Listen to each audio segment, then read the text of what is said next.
قيل وقال، أمور تخالف الشرع. المسلم يحمي الشريعة بقوله وعمله ويحتمي شرع الله ولا يتطاول عليه. قال الله جل وعلا: إنما كان قول المؤمنين إذا دعوا إلى الله ورسوله ليحكم بينهم أن يقولوا سمعنا وأطعنا. وقال: وما كان لمؤمن ولا مؤمنة إذا قضى الله ورسوله أمرا أن يكون لهم الخيرة من أمرهم. إذا فعلينا الرضا بشرع الله والاطمئنان بذلك. فلا وربك لا يؤمنون حتى يحكموك فيما شجر بينهم ثم لا يجدوا في أنفسهم حرجا مما قضيت ويسلموا تسليما. وليعلم الناقض القضاء أنه ينقض الشريعة ويسيء الظن بالشريعة، فليحترم نفسه وليمسك لسانه على القيل والقال الذي لا خير فيه، وليكن متأدبا متواضعا. لا شك أنه قد يقتل خطأ، ناقش المسؤول عن خطأ. أما طرحها للصحابة ولكل يتكلم وكل يقول، هذا أمر أظنه لا يليق، بل واجب علينا احترام القضاء واحترام القضاة. وعندما نشعر بشيء نتصل بالقاضي نفسه نناقش، نسأل رئيس المحكمة والقاضي المختص ماذا حصل، فنأخذ الأمر من مصدره. أما أن نتلقف الأمر من هنا وهناك، فالله يقول: إذ تلقونه بألسنتكم وتقولون بأفواهكم ما ليس لكم بعلم وتحسبونه هينا وهو عند الله عظيم. كل تهمة لا خير فيها مبنية على الظنون والتخرصات والشكوك وساعة الظن، هذا أمر خطير لا يليق بنا ذلك. فالقضاء محترم ولذلك محترمون، وعندما يشعر الإنسان بشيء يراجع القاضي محكمة، يراجع الجهات العليا، تناقش معهم بعلم وبصيرة. أما أن نأخذ الأمور مجازفة، إنما نقد وقدح في القضاء وقضاته ورجاله، فهذا أمر أرجو بالمسلم أن يتخلق به، وأرجو من الله أن يوفق كتابنا في صحفنا لما فيه الخير والصلاح، وأن يجعلهم إن شاء الله دعاة خير وقادة إصلاح. شكر الله لك فضيلة الشيخ عبد العزيز آل الشيخ. كان معنا إخواني المشاهدين أخواتي المشاهدات فضيلة الشيخ عبد العزيز بن عبد الله آل الشيخ، مفتي عام المملكة العربية السعودية، رئيس هيئة الإفتاء بالمملكة العربية السعودية. دكتور سعد، كما فضيلة الشيخ عبد العزيز آل الشيخ قال بأن الدولة السعودية هي المحكمة للقضاء الشرعي على مستوى العالم، وهي تحكم دائما بالشريعة الإسلامية.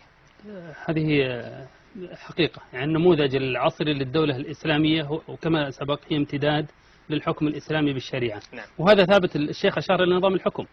نظام الحكم في المادة الأولى نص على هذا، أن المملكة العربية السعودية دولة إسلامية عربية دستورها كتاب الله تعالى وسنة رسوله صلى الله عليه وسلم. يعني الكتاب والسنة أعلى من النظام الأساسي للحكم، وهذا جاء صريحا في المادة السابعة: يستمد الحكم في المملكة العربية السعودية سلطته من كتاب الله تعالى وسنة رسوله صلى الله عليه وسلم، وهما يعني الكتاب والسنة الحاكمان على هذا النظام وعلى جميع أنظمة الدولة. إذن هذا هو لب الحكم الإسلامي. نعم. أيضا علق أيضا قال يعني بأن بعض الصحف تعالج الأخطاء القضائية على غير النهج الشرعي، وفيها في نظام المطبوعات والنشر في المادة 9 رقم 8 يقول: ألا تفشي وقائع التحقيقات أو المحاكمات إلا بعد الحصول على إذن من الجهة المختصة. ملاحظ أن سماحة الشيخ حفظه الله يعني لم يقل للإعلاميين أنكم لا يجوز أن تسألوا أصلا عن الموضوع، بل قال القضية هي في التثبت. نعم. عودوا إلى هذه المؤسسات، عودوا إلى القضاة، إلى رئيس المحكمة، إلى الجهات المختصة، واستفسروا عن الموضوع.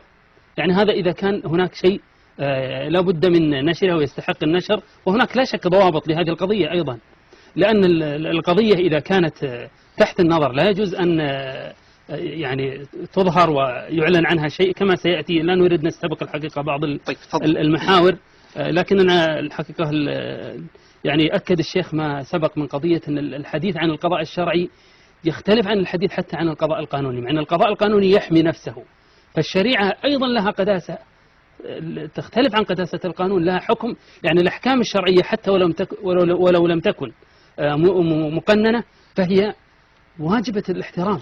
ولذلك قالوا استشهد الشيخ حفظه الله بقول الله عز وجل: فلا وربك لا يؤمنون. ربط الإيمان بهذه القضية حتى يحكموك فيما شجر بينهم. وأيضا: وما كان لمؤمن ولا مؤمنة إذا قضى الله ورسوله أمرا أن يكون لهم الخيرة من أمرهم. فهذه الحقيقة نصوص واضحة جدا. والشيخ أيضا نبه إلى قضية مهمة جدا، وقضية دعائه للكتاب، لأن الله عز وجل يهديهم ويوفقهم للصواب، لأن الحقيقة هم منا، هم من أبنائنا ومن إخواننا ومن أهلنا ومن بلدنا. فأيضا هذا الجانب مهم جدا أن يعوه، يعني لا يجوز أن تكون هناك خصومة في يعني بيننا ليس لها أساس من شريعتنا. لكن نجد بأن تتسع هو بين الإعلام وبين الآن يعني السلطة القضائية. أنت هنا تجرني إلى السؤال الأول الذي هل هناك تجني أو ما في تجني؟ لأننا إذا أردنا أن نتحدث عن التجني أيضا لابد نبحث ما هي أسبابه، لأن هذه قراءة للأسباب والآثار. نعم. فالحقيقة يعني قضية المؤامرة مثلا، هناك من ينفي المؤامرة من الخلق، لكن الخالق سبحانه وتعالى أثبت أن هناك من يتآمرون. فإذا كمبدأ وجود المؤامرة ضد الشريعة ضد الإسلام ضد أهل الإسلام هذا مبدأ شرعي لا يجوز إنكاره، لكن أن يبالغ في بعض الناس ويتخيل أشياء أو أن هذه قضية مختلفة تماما. وإلا فواضح ودوا لا تكفرون كما كفروا فتكونون سواء، وكذلك نفصل الآيات ولتستبين سبيل المجرمين مؤامراتهم وخططهم. وأتت سورة التوبة كاملة في قضية المؤامرات التي كانت في عهد النبي صلى الله عليه وسلم. أيضا من الأشياء المهمة في هذا الجانب في الإثبات التجني، عندنا وقائع نحن لا نتكلم عن من فراغ، يعني عندنا قضايا أثيرت وتحدث عنها الإعلام، قضية الفويلق، قضية فتاة القطيف، قضية فتاة الجبيل الآن أخيرا. يعني المشكلة أن القضية لا تطرق بطريقة صحيحة حتى، مع أنه لا يجوز أن ينشر شيء تحت النظر. الأمر الخطير في القضية هذه يعني لما نأتي يعني للأشياء التفصيلية سنجد أن المسألة التآمر ضد الحكم الشرعي أصلا موجود من أول. الحكم الشرعي هذا قضية وتكلم عنها عدد من المتخصصين مثل الدكتور أمجد علي سعادة، تكلم عن المؤامرات العالمية على القضاء الشرعي، وتكلم عن كيف أقصي القضاء الشرعي وأحل محله القانون الوضعي، وكيف أتت عدد من المؤتمرات، مؤتمر بوخارست ومكسيكو وكوبنهاجن ونيروبي وريو دي جانيرو يعني وفيينا والقاهرة وكوبنهاجن وبكين 5، كل هذه كانت تستهدف القضاء وتحولت من مجرد خطط إلى أدوات تنفيذية كما في المؤتمرات الأخيرة مثل مؤتمر بكين 5. نعم. تحولت وأثرت على قضاء في بعض الدول الإسلامية، مع أن لا زال هناك بقايا من الحكم الشرعي فيما يتعلق بالأحوال الشخصية مثلا. فالمؤامرة أوسع من مسألة القضية اللي عندنا الداخلية. عندنا سنجد هناك إشكالية الحقيقة، يعني أنا ذكرنا بعض الأمثال، فتاة القطيف، فتاة الجبيل، الفويلق، أخيرا حتى أثيرت قضية لا علاقة لها بالقضاء ومباشرة انتقد القضاء على إثرها، قضية شخص زوج ابنته في سن معين، بغض النظر عن الموقف الشرعي من هذه القضية.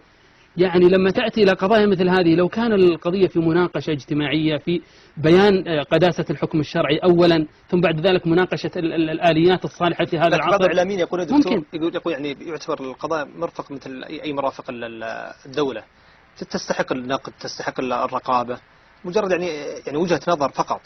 هو عندنا مشكلة أكبر من هذه، أن كثير من كتابنا للأسف الشديد ليسوا متخصصين أصلا. يعني كان يفترض الصحيفة يكون عنده متخصص في الأنظمة، متخصص في الشريعة، متخصص حتى في الفن، متخصص في الرياضة، متخصص حتى يتكلم عن علم. يعني على الإطلاق لا نوافق يتكلم عن هو أصلا الذي يقول هذا الكلام ليس عنده معرفة بالقوانين حتى. نعم. يعني القوانين اللي في العالم كلها تعطي احترام للسلطة القضائية وللقضاء وتمنع إذا أردت أنا الحقيقة أجلت، إذا تريد أن نتحدث عنها الآن تحدثنا. طيب بعد هذا الاتصال هاتف يعني جهز للنقطة هذه. طيب. معنا أبو عادل معنا الدكتور سعد البريك. حياكم الله دكتور سعد. أهلا وسهلا، حياك الله. نرحب بك في برنامج الخط الأحمر مع الدكتور سعد المطر العتيبي. وأود أن أسألك يا دكتور قبل أن تدخل المداخلة، هل الإعلام يحاكم القضاء أم القضاء يحاكم الإعلام؟ هذا جميل جدا. أولا أثني على الله وأحمده سبحانه كما ينبغي لجلال وجهه وعظيم سلطانه، وأصلي وأسلم على النبي محمد بن عبد الله وعلى آله وصحبه. ثانيا أهنئكم أخي الكريم وجميع الإخوة والأخوات مشاهدي قناة الأسرة بهذا الانطلاقة المباركة لهذه القناة المسددة بإذن الله عز وجل، وأحتسبها بإذن الله مصدر الإعلام الهادف الواعي بارك الله.